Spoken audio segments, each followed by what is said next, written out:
Hello, people! Welcome to another exciting week.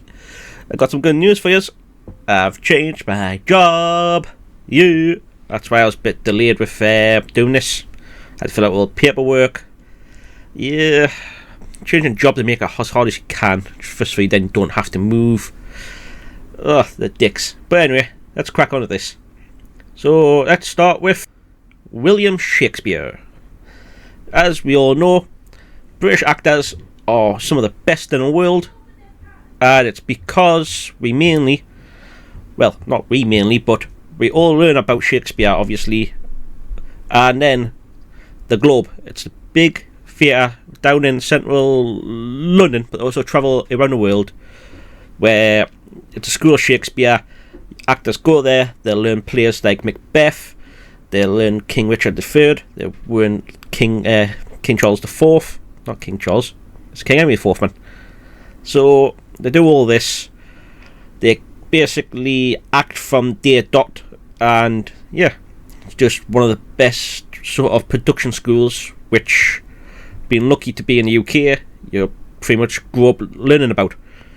So, hang on, there we are. Hamlet, how did I forget that? Tempest, Julius Caesar, flipping Richard III, Richard II, Henry V. Wait, did Henry? Oh, he did, man. He did Henry VIII, man. I was just there, actually, down there. Hampton Court. So yeah. Right, oh, he did, man, didn't he? Christ Almighty. Wheat. Flipping hell. Even I forgot what he's done. So, in the sort of thing why I'm bringing this up is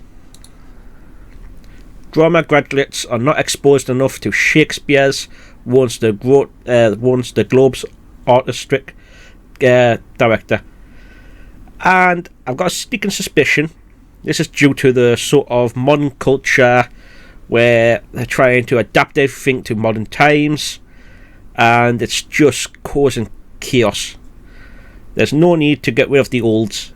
I know what they're trying to do. I think most people now with a sort of common sense on general history knows how a sort of socialist revolution would try to get rid of the olds, and this is just stupid. But the worst part about this is we're going to lose that sort of classic British actor, like the Bonds. It's, I don't know, it's getting dire. But anyway, this part here is probably the most interesting part I thought. She acknowledges that drama schools are modernising. Modernising to what, though, is the question. But shares her worries that students are not exposed enough to Shakespeare's works and has had not a chance to say them out loud, which she says is a concern. So it's more or less that they're not sort of learning the stuff because they're trying to learn the sort of modern stuff. But we've got to remember that this sort of this Globe's sort of school is sort of pointed to the elites. You can still get in from like a working class background or a poor background if you want to go that far, but I really wouldn't like to see a poor class. I'd just say working class. But anyway, that's not the point. So I'm a bit concerned what this would mean for the British actor. We've got some classics. Patrick Stewart, he's just come up with the new Picard, to be honest. I've not seen it yet, because I didn't like the first one. I didn't dare watch the second one. But I'm hearing on good authority from Gary at Nerdom that I can't just sit there, watch the third one, and just be perfectly fine. I don't have to watch the other two. There's no chance I'm watching the other two if I have to watch the third one. He says it's fine, it shows characters respect, and now characters are acting with their own mission. But anyway, that's not the point. What was I doing? I don't know, I went on a rant and I lost my track. So, yeah, overall, I'm concerned for basically the British actor. If they're not going to get classically trained Shakespearean actors again, it's going to basically be a die on the UK, sort of the soft power we have. It is what it is. Hopefully they can well, it seems like they know what the concern is, but are they actually going to fix it? That's the question. But I'll catch you next one. Peace. Hello, people. Let's get into Idris Elba. Now, I think I'll just talk about classically British trained actors. Yeah, we go. Read. So, in short, well, it's a short one actually. Idris Elba says he no longer identifies as a black actor. It's basically became apparent that this modern times, modern culture, we are sort of typecasting black actors. It can't be a villain. They have to be the goody two shoes, and they're getting typecast into a specific role. This is just generally bad for anything. If you tie someone down to one role, not even someone, it's a whole entire race. They're tying it down to one specific role where they can't be the bad guy. It's just absolutely shocking how we got to this state. Anyone can be anything, as I thought it always has been. You basically judge it on the art and not the artist. I don't get how we got this far into the rabbit hole. But Idris Elba has recently made some interesting claims regarding his career and is connected with his race especially. Idris Elba claims that he no longer identifies as a black actor. Did he just identify as an actor? Because that's the way it should always be. He could go for any role. And to be fair, I've never really seen the point of denying a villain's role to anyone. Because a good villain, well, a great one, makes up a series. A proper class trained villain is the pinnacle of acting. I've always thought it's like anyone can be a good guy, but can you pull off that devious look, that power play where you just stand there and you look menacing, intimidating? That's the pinnacle of acting, I've always thought. But that's not my, well, sort of my point, but it's not for this. Wait, so who's seen this? Wait, so he told Esquire, wait, if he spent half the time not talking about differences, but the similarities between us, the entire planet would have shifted in a way that deals with each other. It's fair enough. As humans, we are obsessed with race. I disagree with that. I would say Americans. It wasn't really a big issue here until we imported the American culture. Yeah. Never really got into this until like the 2010s and plus. Mainly in 2015 when it all sort of blew up. Right. And the obsession can really hinder people's aspirations, hinder people's growth. Racism should be a topic for discussion, sure. Racism is very real, it is, I've seen it happen. But there are perspectives, it can only as powerful as you allow it to be. Which is the sort of point I've been sort of getting to. It's only big and thing now because it's basically brought up in everything. What's that one we imported from America? Yeah. So the whole George Floyd thing was imported. That had nothing to do with us. It was the stupidest thing ever to come over here. And flipping the shit Antifas fucking decided to rip down the statue of Coulson. It's like, hang on a minute, what the fuck? The bloke was a slaver, but at the time so was everyone else. Even then, he did good within the community. He built the hospitals, he built the roads, he built the schools. But, oh man, what's that one? Taylor. Was it Taylor? Can't remember the last name. Heard something about Taylor. The cops basically beat him, and it was bad. But all the cops were black. The guy was black. How was this a race crime? But then in the UK we've got stuff like hate crimes. But anyway, off topic again. I stopped describing myself as a black actor when I realised I've just been put myself in a box. Exactly that. Like I said, you're getting typecast. You can't be a bad guy, you can't be a sort of background character. You have to be forefront, you have to be the smart guy in the room, you have to be the good guy in the room. It's just stupidity. To be fair, being the comic relief also takes a bit of skill. Well, it doesn't take a bit of skill, it takes a lot of skill. You have to know when to say your lines, know when to jump in, know when to basically pull from a scene. It's a lot to it. We got to grow, we got to We've got to what? We've got to grow. We've got to. Oh, sweet. Sounds like you just cough mid-sentence there. Our skin is more than that. It's just skin ran over. Can I just do ran over?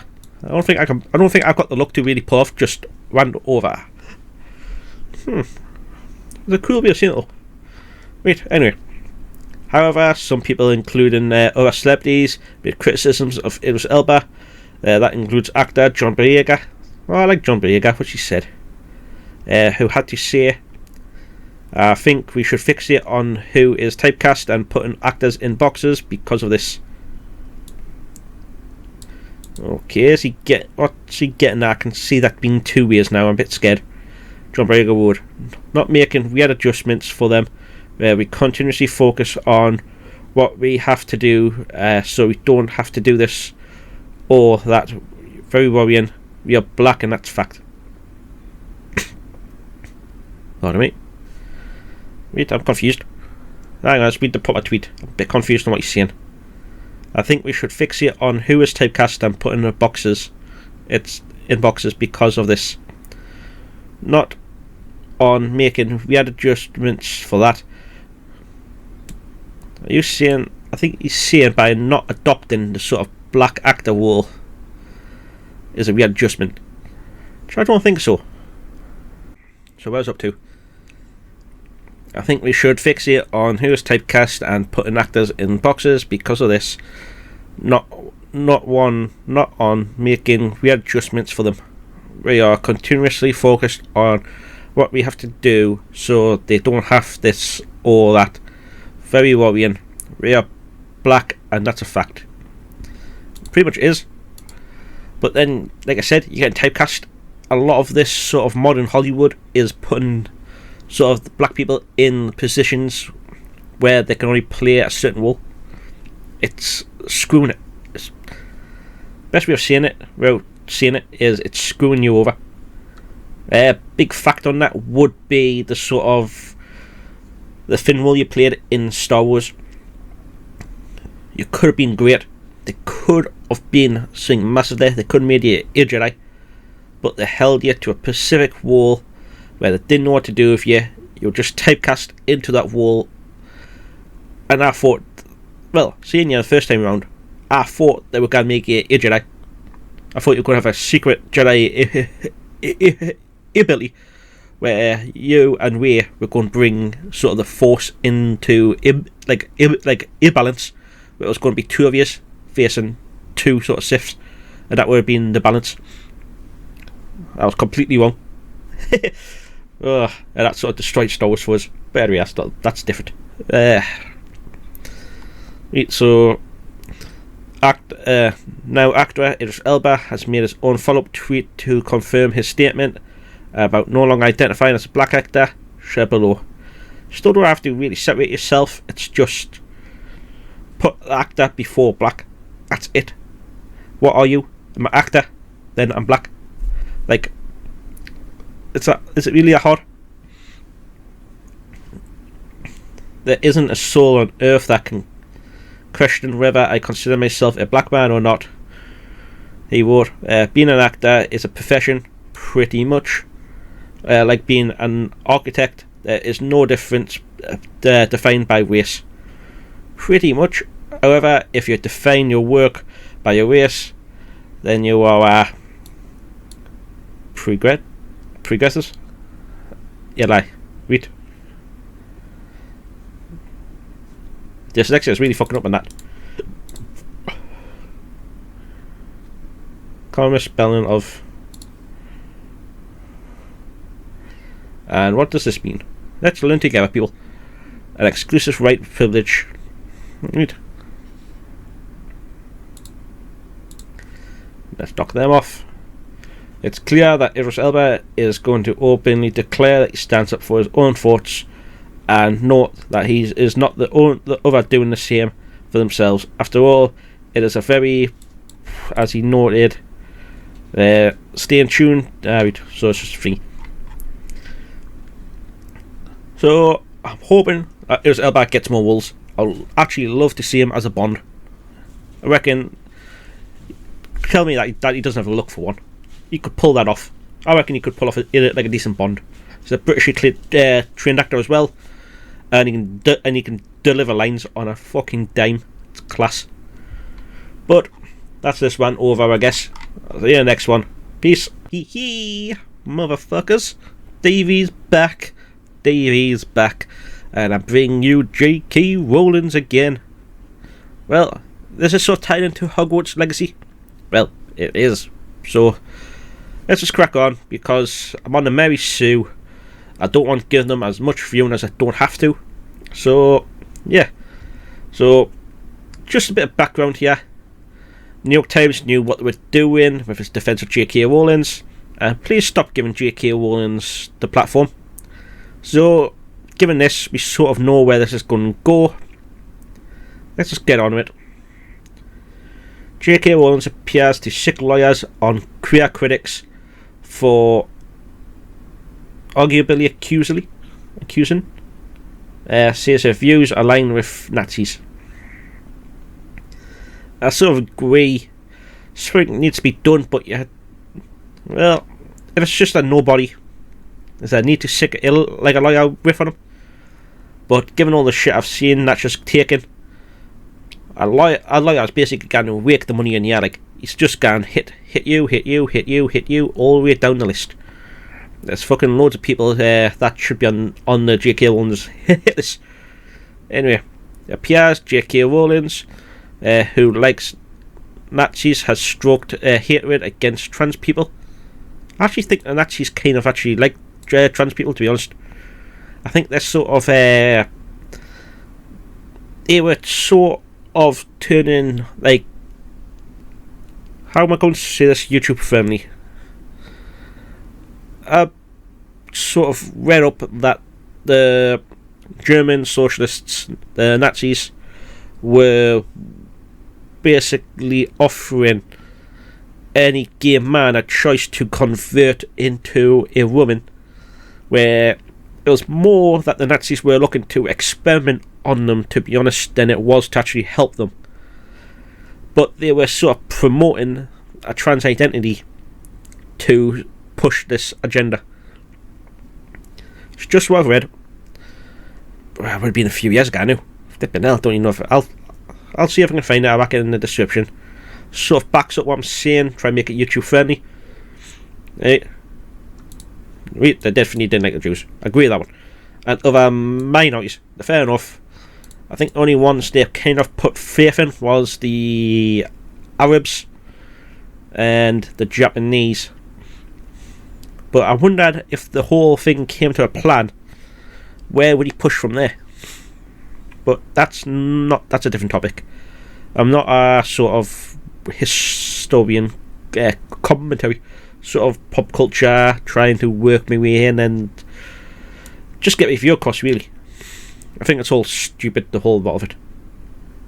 Recently appeared to force a queer person with a fractionation of her wealth and reach to retract a statement, which is why I think it's a sort of bad take. But what they basically said was, J. Cole likes to play a victim, and it should get right there. That's the legal statement. Well. We have the last two. Is this it? Hostile Miranda buying J.K. Rowling produces funds that the lawyer J.K. was used to bully and silence a queer person. I would like to publicly apologise for the previous tweets that we've read. I have interacted with J.K. Rowling on a matter relating to the transgender community.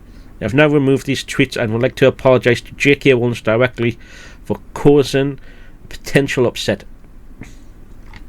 You did label her a Nazi, to be fair. So is this it?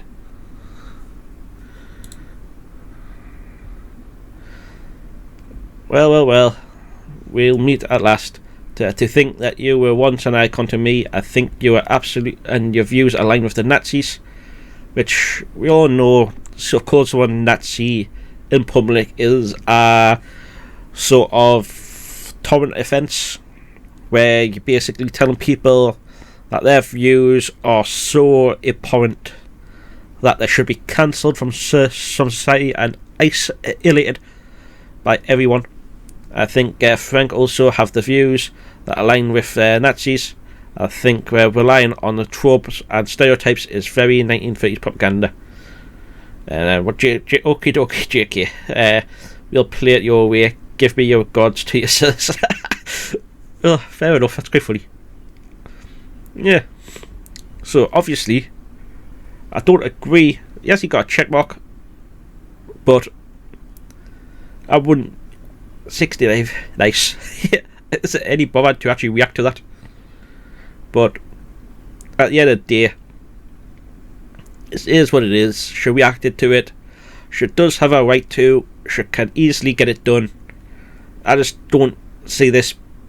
This is a small fry. So I agree with it there, but at least she's fighting back. Something needs to be done. But I reckon she has to now keep this up. Otherwise, it does look a bit petty. Wait. Hang on, let's check this for a minute. New York Times published a defense of J.K. Rowling's one day after contributions called out anti-trans conversation. It's not that long. Let's give this a quick once over. Former book editor. I'm not really a New York Times reader. Obviously, I'm a fucking working class fucking. I could be sort of bint. I wouldn't say I'm bint. Fucking hell. The defense of J.K. Rowling, the New York Times opinion columnist, wrote Thursday morning in a piece warning that Harry Potter author experiences of being repeatedly criticised, comments seen as transphobic, could lead to Salman Rushdie. Salman Rushdie. Is he the.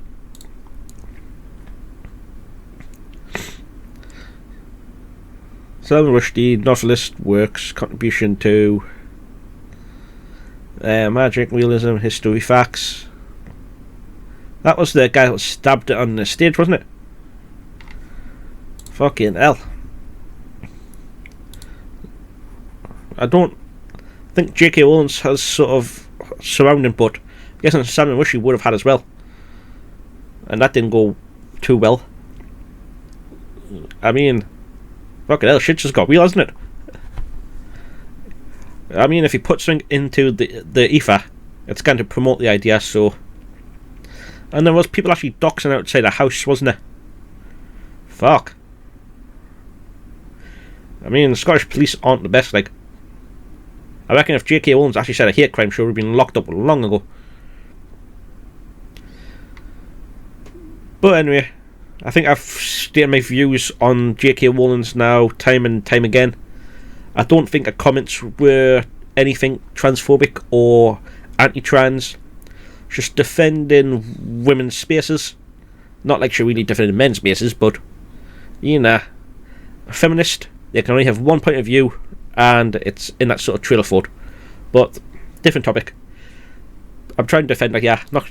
I could criticise her, but I'm defending her, defended her.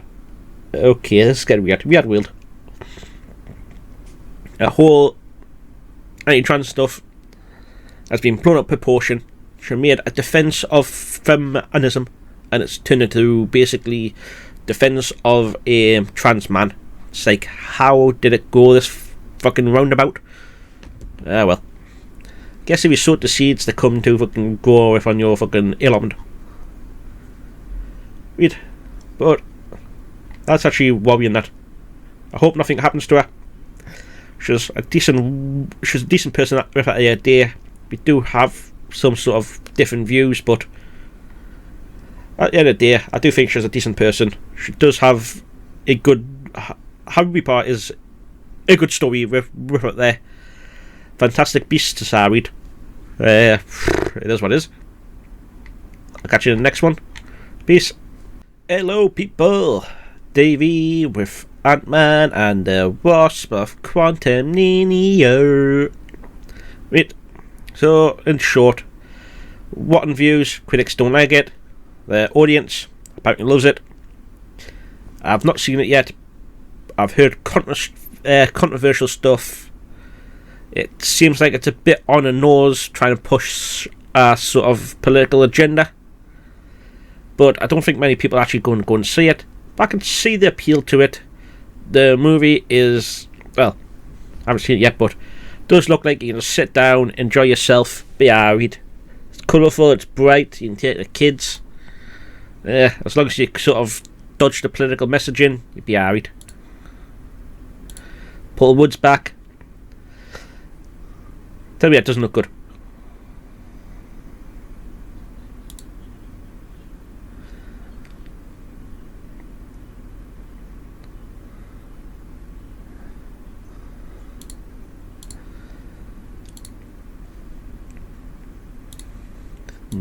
No, that's real. Fuck, that can't be real. Oh, that's cringe.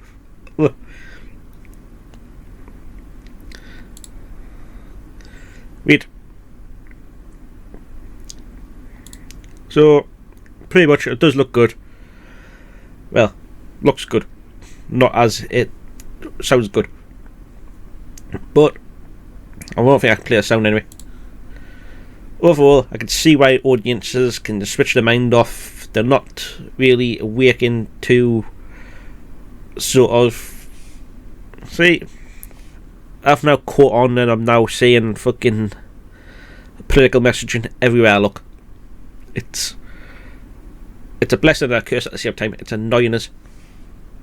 But anyway, what was I going on about? So critics hate it, audiences love it. I can see why. I've heard it from a few people I trust. It's basically pushing a political message. Am I going to pay for to watch it? Probably not. Am I going to nick it? Don't really think it's worth nicking, to be honest. But given the audience's view and given the sort of critics' responses, domestically in the US, 63 million. Internationally, 52 million. Don't know if that includes China though. And total. And I think it's a $200 million movie. So, budget on top, marketing on top. 400 million you'll need. Ooh, I don't think it'll make 400 million. I think it's only projected to make about 120 million. Then Disney Plus, obviously, but they don't release the numbers, do they? So I think it's just gonna be a one trick pony. Thing I wanted to show in here. Right, first sign of Quantumania would be an awkward fit between its superhero and MCU larger ambitions. Is the fact that Ant-Man's greatest legacy with the Marvels' previous big bad was the claimed Ant-Man could defeat Thanos by entering his anus. Shame that Avengers never give the plan a good shot. More seriously, Scott finds affordable persona crosses paths with Khan. Basically, what I'm hearing is Khan's the best sort of in this movie. Coming from the nerd side, the comic side, there's a lot of Khans. It's the Council of Kang. Don't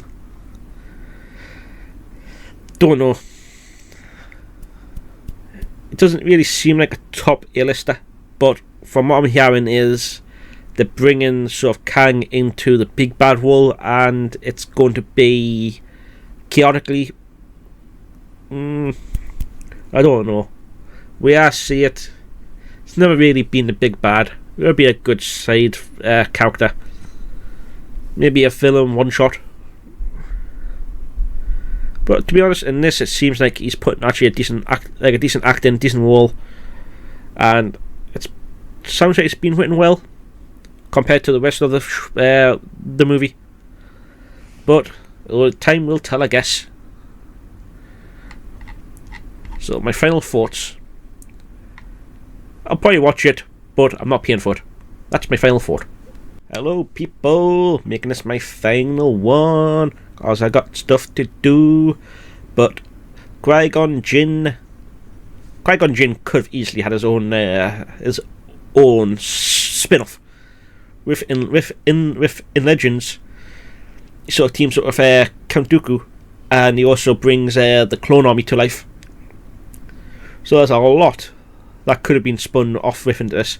Could have been epic. But I do see Liam Neeson's point of view here.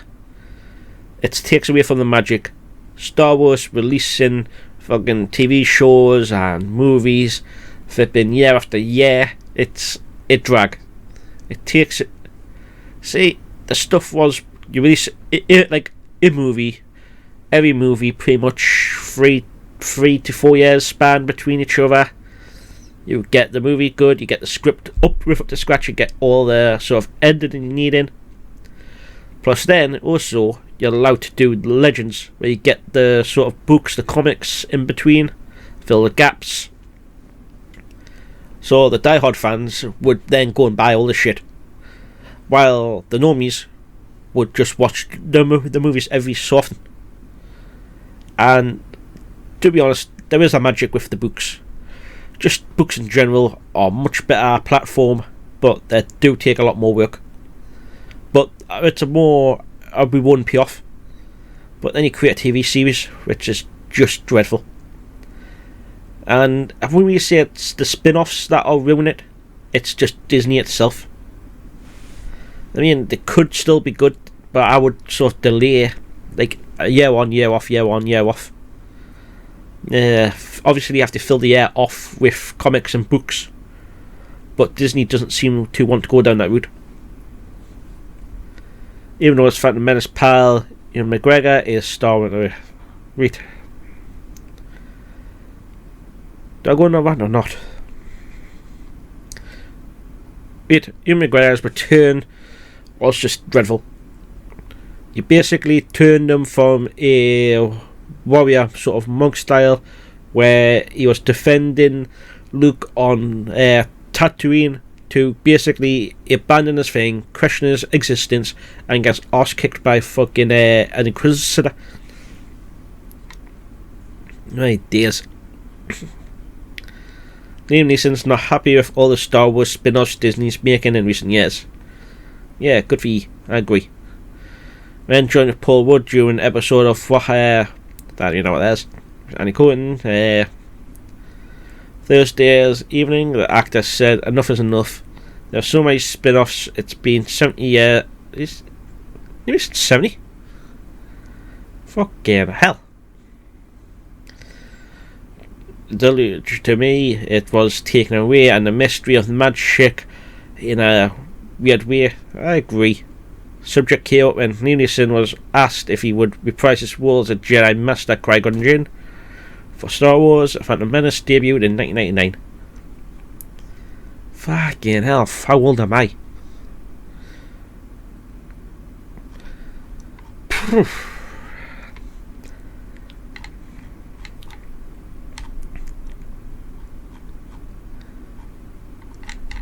Saying that, the age of tech could be alright, but if he's 70 now, he's not 70. Hang on a minute, this can't be right.